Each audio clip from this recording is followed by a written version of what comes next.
Det her lille oplæg, det handler om syre og base.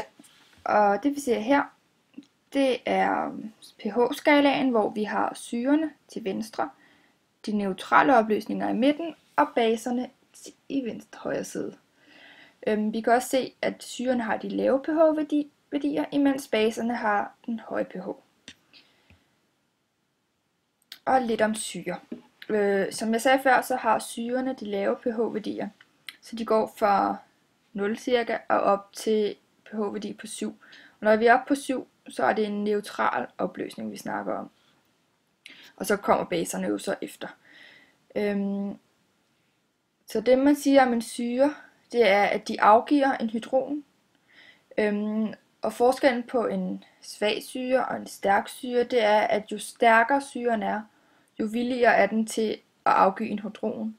Så jo svagere syren bliver, og jo mere tættere den kommer på det neutrale, jo mere hænger den fast og holder den fast i sine hydroner. Korresponderende syre-basepar. Hvis vi ser på skemaet her, så kan vi se syren HCl, som ligger heroppe i toppen, fordi det er en meget stærk syre. Overfor den der ligger basen Cl, som er en meget svag base. Hvis nu at HCl den afgiver en hydron, ligesom syre jo gerne vil, så bliver den til basen HCl, eller Cl, som er, så derfor der er HCl og Cl et korresponderende syre-basepar. Ja, og det samme det gælder for eksempel H2O, som vi ser der ligger her som en base, en meget svag base. Hvis den optager, hvis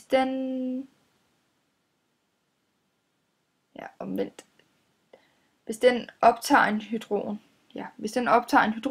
så bliver den til syren H3O+, som ligger herover og er en meget stærk base også.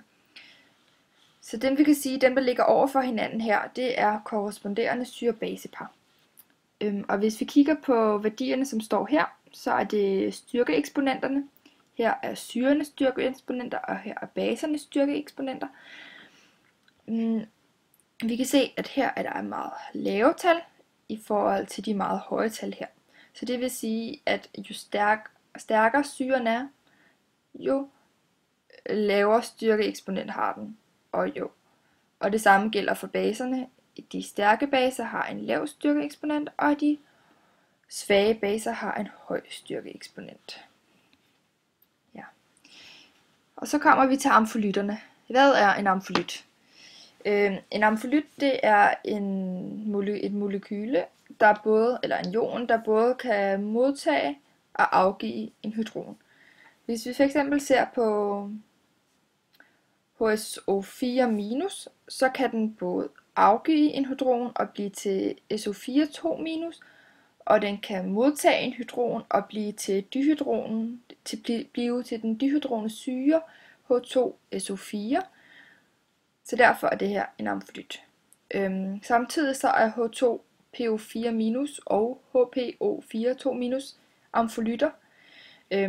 H2PO4- den kan modtage en hydron og blive til den dihydrone syre H3PO4. Det vil sige, at når den er en trihydronsyre, så kan den afgive 3 hydroner. Ja, og pH4-2- her kan både modtage en hydron og blive til denne ion, og den kan afgive en hydron og blive til pH4-3-. Så det vil sige, at dihydronesyre kan afgive 2 hydroner, og trihydronesyre kan afgive 3 hydroner. Så har vi en lille graf her, hvor vi ser en gul kurve, som er ekvivalenspunktet for eddikesyre, og imens den røde kurve viser ekvivalenspunktet for saltsyre. Hvis man vil beregne en koncentration, så kan man faktisk godt gøre det ud fra blot den kurve, som vi får før.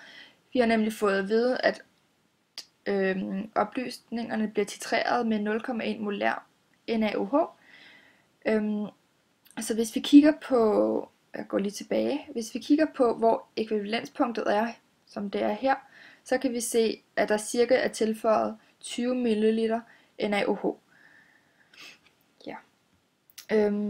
Og det vil sige, at vi kan, nu har vi jo både fået opgivet koncentrationen af NaOH, som var 0,1 molar, og vi har fundet ud af, hvad volumen er af de her NaOH. Der var nemlig tilført 20 ml, så vi kan udregne stofmængdekoncentrationen af NaOH ved at gange volumen med koncentrationen, og der får vi, at stofmængdekoncentrationen er 0,0020 mol.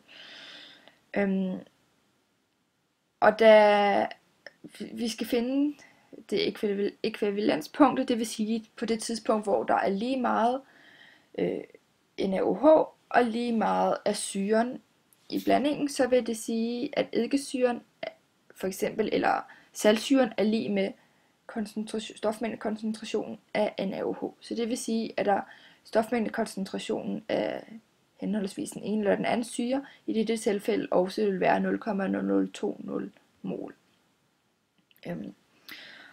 Og hvis vi så, nu har vi så fundet ud af stofmængdekoncentrationen, men vi vil også kunne finde selve koncentrationen af syren ved at dividere stofmængdekoncentrationen med volumen af syren, som vi havde til udgangspunkt. Men da vi ikke havde fået opgivet volumen af syren her, så kan vi ikke komme med et konkret eksempel. Hvis vi kigger igen på denne kurve, så ser vi halvekvivalenspunktet, som ligger lige her. Hvis man så går herned, så finder man styrkeeksponenten for henholdsvis den ene og den, ikke ned her, gå over her til hvor der står pH, så finder man styrkeeksponenten for henholdsvis den ene og den anden syre. Ja, og til sidst så vil jeg lige komme ind på, hvorfor det kan være, at etansyres pH er højere end saltsyres, når de har ekvivaleret, så omslagspunktet er højere, eftersom at eddikesyres, etansyre og eddikesyre er det samme, eftersom at deres pH den er lavere end saltsyre. Men jeg tænker, at det skyldes af CH3, eller at eddikesyre, når den afgiver en hydrogen og bliver til en base, så bliver den til CH3COO-, som er en højere base end hvad, eller en stærkere base end hvad HCl bliver til, når den afgiver en hydrogen og bliver til Cl-. Så eftersom at basen her er stærkere end denne base, så vil pH-værdien jo også være højere for dette omslagspunkt i forhold til omslagspunktet for saltsyre.